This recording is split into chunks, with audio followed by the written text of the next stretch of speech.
सुप्रभात बच्चों, कैसे हैं आप सभी। मैं उम्मीद करती हूँ आप सभी बहुत अच्छे होंगे और घर पे मन से पढ़ाई कर रहे होंगे। मैं कुमारी प्रियंका आ गई हूँ कक्षा 3 की हिंदी लेकर। बच्चों, आज हम सभी पाठ 9 पढ़ेंगे, अक्ल या भैंस। तो देखते हैं कहानी में कौन है बड़ा, अक्ल है या फिर भैंस। तो चलिए प्रारंभ करते हैं। आफंती के शहर में एक पहलवान भी रहता था। एक दिन वह आफंती से बोला, तुम भले ही अक्ल में बड़े हो लेकिन ताकत तो मुझ में ही अधिक है। चित्र में आप देख रहे हैं ना बच्चों, ये आफंती है और ये पहलवान। पहलवान कहता है आफंती से कि तुम भले ही अक्ल में बड़े हो, तुम बहुत बुद्धिमान हो, मैं ये मानता हूँ, लेकिन ताकत तो मुझ में ही अधिक है, लेकिन ताकतवर तो मैं हूँ। फिर देखो क्या होता है। तो आफंती बोलता है, अच्छा, पर यह तो बताओ तुम्हारे अंदर कितनी ताकत है। आफंती ने क्या कहा कि ठीक है, मान लेते हैं कि तुम ताकतवर हो, लेकिन यह तो बताओ कि तुम्हारे अंदर ताकत कितनी है। तो पहलवान कहता है, मैं 5 क्विंटल की चट्टान को सिर्फ एक हाथ से उठाकर आसमान में उछाल सकता हूँ। ठीक है, फिर देखो क्या होता है। तो आफंती बोलता है कि अच्छा, आओ मेरे साथ, देखते हैं कौन कितना ताकतवर है।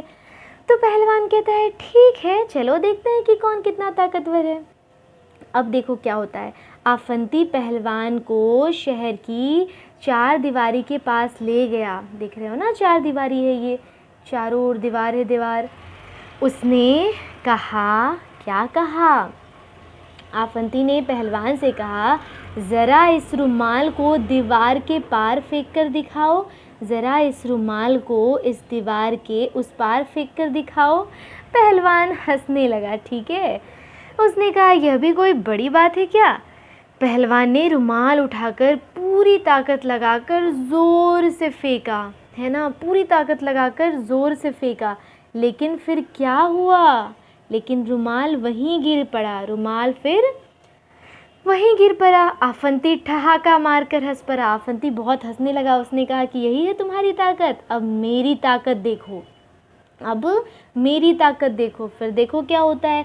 आफंती ने एक छोटा सा पत्थर उठाया, रुमाल में उसको बांधा और दीवार के पार फेंक दिया।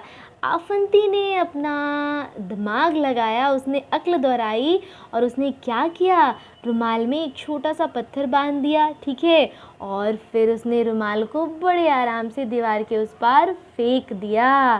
ठीक है बच्चों, तो उसके बाद पहलवान बहुत परेशान हो गया और उसने मान लिया कि सच में आफंती बहुत ताकतवर है।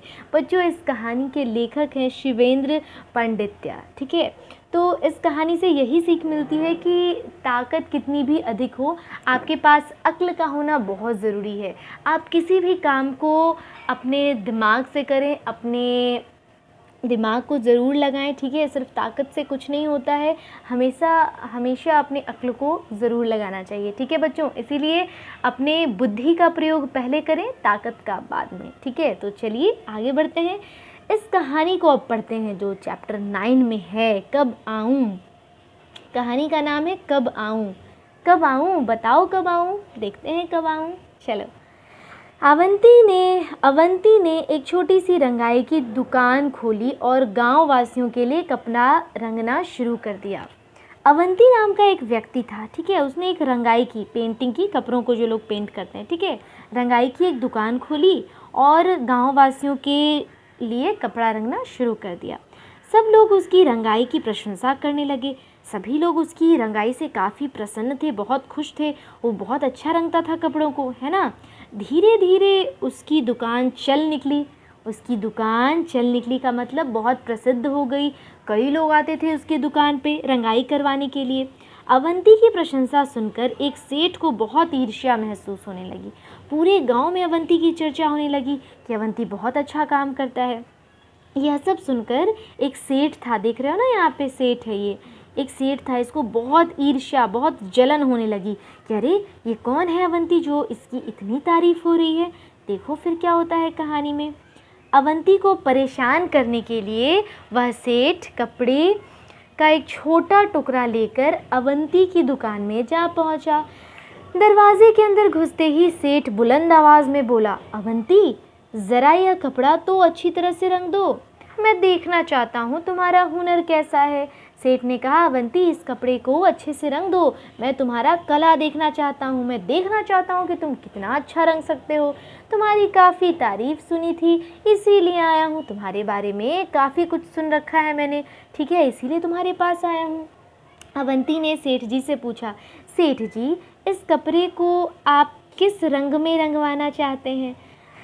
तो सेठ ने क्या कहा, कहानी में आगे क्या हुआ, ये सब मैं आपको कल की कक्षा में बताऊंगी। तब तक के लिए आज जो मैंने पढ़ाया है उससे अच्छे से रिवाइज़ करिए, ठीक है बच्चों, मन से पढ़िए। कल मैं फिर आऊँगी, इस कहानी को आगे बढ़ाऊँगी। पढ़ते रहिए, बढ़ते रहिए। धन्यवाद।